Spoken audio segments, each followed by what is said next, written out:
E 1 Coríntios 13:4 diz assim: o amor é sofredor, é benigno, o amor não é invejoso, o amor não trata com leviandade, não se ensoberbece, não se porta com indecência, não busca os seus interesses, não se irrita, não suspeita mal, não folga com a injustiça, mas folga com a verdade. Tudo sofre, tudo crê, tudo espera, tudo suporta. Boa noite a todos, boa noite a todos os casais. Vou falar um pouco de como foi que eu e minha esposa nos conhecemos e chegamos a nos casar. Hoje nós somos casados fazem 15 anos, casamos no dia 20 de junho de 2008 e já nos conhecemos já faz 16 anos. A nossa história ela é um pouco engraçada, meio cômica, mas bem interessante também. Na verdade eu já conhecia, né? Eu já conhecia ela. Ela morava na rua da minha casa. E ela já tinha o Bruno, que é o nosso filho mais velho. No caso, que é filho dela. E aí eu, eu passei um tempo fora de casa, morando um tempo fora, e eu só vinha morar na casa dos meus irmãos no final de semana, né, para ver eles. E nessas vindas de lá para cá, eu encontrava com ela, né, na frente de casa. Ela fazia a unha numa outra vizinha nossa também, lá da frente, chamada Milu. E ali a gente se encontrava. E ela tinha as amigas dela, né, bebia, fumava. Ela era bem danada, né. E eu também não era muito quietinho não, né, que eu tinha também os meus corre de fazer. Mas aí o tempo passou e como eu trazia muitas marcas do mundo, muitas tristezas, o inimigo ele sempre colocava no meu coração que eu nunca ia casar, eu nunca ia ter filhos, eu nunca ia ter uma família, na verdade. Mas, então, assim, não havia uma possibilidade de eu, né, casar com ela ou namorar com ela, por ela não ter os padrões, tipo assim, que eu queria, né? Que o que tinha na minha cabeça era casar, se fosse para eu casar, era casar com uma jovem, né? Ali que a gente pudesse seguir a nossa vida. Não uma mulher que tinha filhos, né? Como naquela época. Então as pessoas elas sempre julgavam muito isso. De, de eu casar, na verdade, assim, com uma pessoa mais velha. Então não era os meus planos, como não eram os planos, como tem um plano de muita gente. E o tempo se passou. E depois de um tempo, de alguns anos, eu retornei a morar, voltei de novo da casa de onde eu morava no Alvorada e voltei a morar de novo em Santo Agostinho. E nessa vinda para o Santo Agostinho, eu sempre encontrava com ela e ela sempre me abraçava, né? E aí ela sempre dizia assim para mim que ela queria tirar sempre uma casquinha, né? Deixa eu abraçar o ônibus que eu vou tirar uma casquinha dele. Que eu era bonito, né? Tinha um corpo bonito. E aí assim, mas era engraçado, mas ao mesmo tempo era bem. Eu gostava também, né? E, e aí eu passei a morar e ela, como ela trabalhava junto com a minha cunhada, elas tinham um café da manhã. E nesse café da manhã eu passava a ir lá visitar tudinho. E aí eu a gente pegou uma vez, ela sofria de gastrite, de dor no estômago, muita dor no estômago. E eu fui fazia uma canja, fazia essas coisas e ela sempre gostou. E nessas idas e vindas de casa, de sair, voltar, a gente acabou dando o primeiro beijo, né? Demos o primeiro beijo. E E ali começou, né, o interesse entre nós dois. Foi bem interessante. Ali eu vi que realmente eu comecei a me interessar por ela. Deus, ele faz as coisas assim sem a gente imaginar, claro, né? Eu fiquei bem interessado. Só que ainda não passou somente uma brincadeira, só um conhecimento mesmo. E aí quando foi no dia 24 de dezembro, eu comecei a falar para minha cunhada que eu queria ficar com ela, que eu queria namorar com ela, eu queria conversar com ela. Só que ela sempre dizia que eu nunca fui o padrão dela.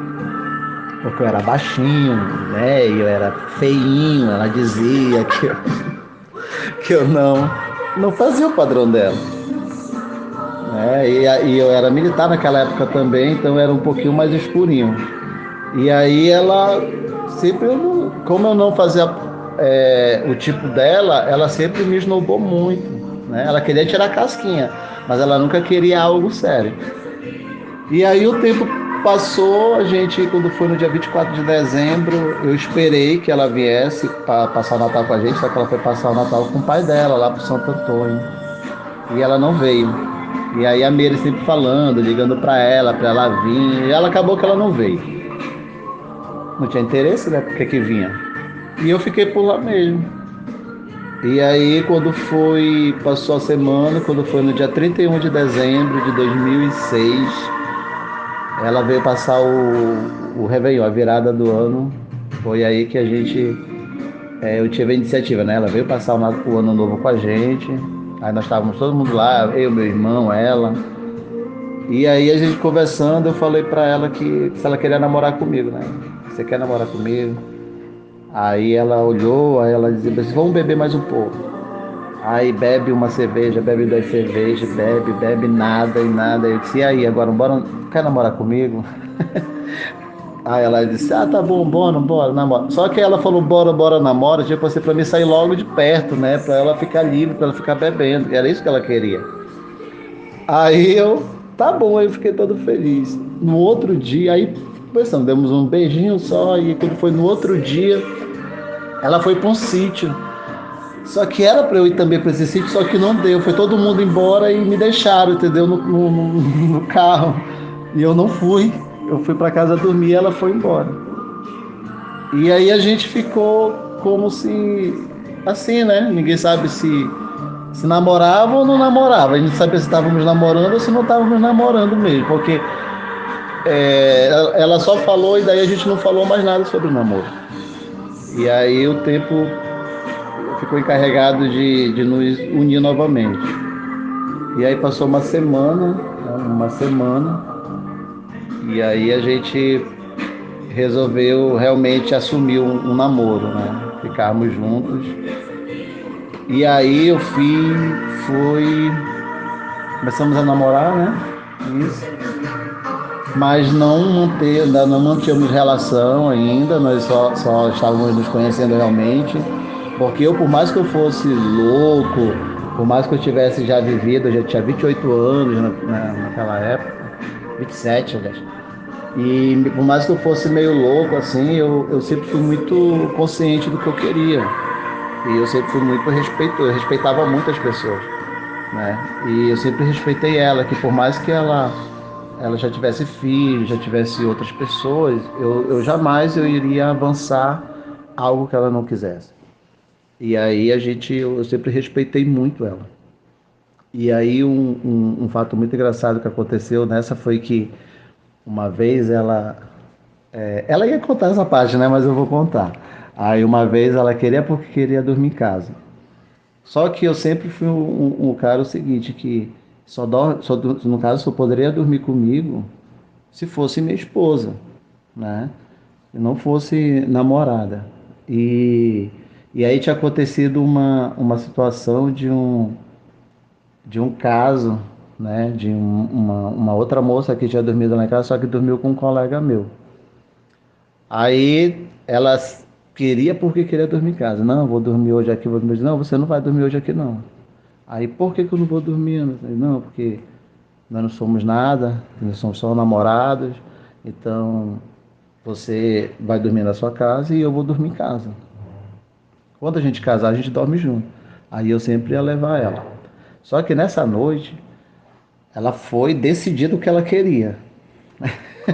E receber a bênção dela. Ela queria porque queria receber a bênção dela. Aí ela veio toda pronta, preparada. Aí eu disse: bora, Nena, já deu horário de você ir, como é você trabalhar. Eu vou sair 4 horas da manhã também, vou pro quartel.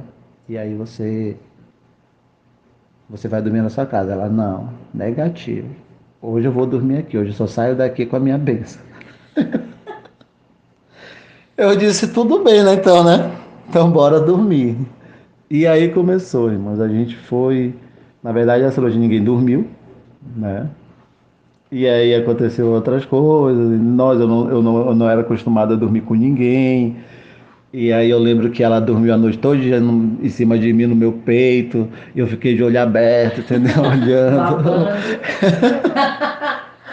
E aí foi bem engraçado isso aí. E aí depois de manhã a gente começou a, a gente conversamos, né? De manhã eu levei ela, eu fui trabalhar, e quando eu voltei do trabalho a gente começou a ter uma conversa, né? De que passamos a ficar junto realmente, a morar junto.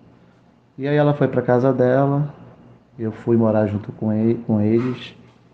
Ela engravidou nessa jornada toda, nessa situação do primeiro filho nosso. Só que aí ela teve um aborto. E aí depois, só que ainda teve o aniversário, né, amor, ainda, né? Eu fiz um aniversário para ela, um aniversário bem legal ainda. E aí depois ela perdeu o bebê e Enfrentei o monstro de ainda passadeira. enfrentou muitas coisas, enfrentei alguns namoradinhos que foram batendo lá em casa atrás dela ainda. E assim foi a nossa história. Quando chegamos, e aí ela engravidou em, acho que foi em máximo, acho, né? Foi máximo. Não, engravidou da segunda, amor. Da Iana já Agosto. em agosto, você engravidou da Iana. E aí, né, nós já estávamos juntos, foi quando Deus começou a trabalhar na nossa vida, né? Através da gravidez, aí nós paramos de beber, paramos de Patrícia, fumar. né? Patrícia ajudou muito a gente também em oração. E aí passamos a viver juntos, né, realmente como casais.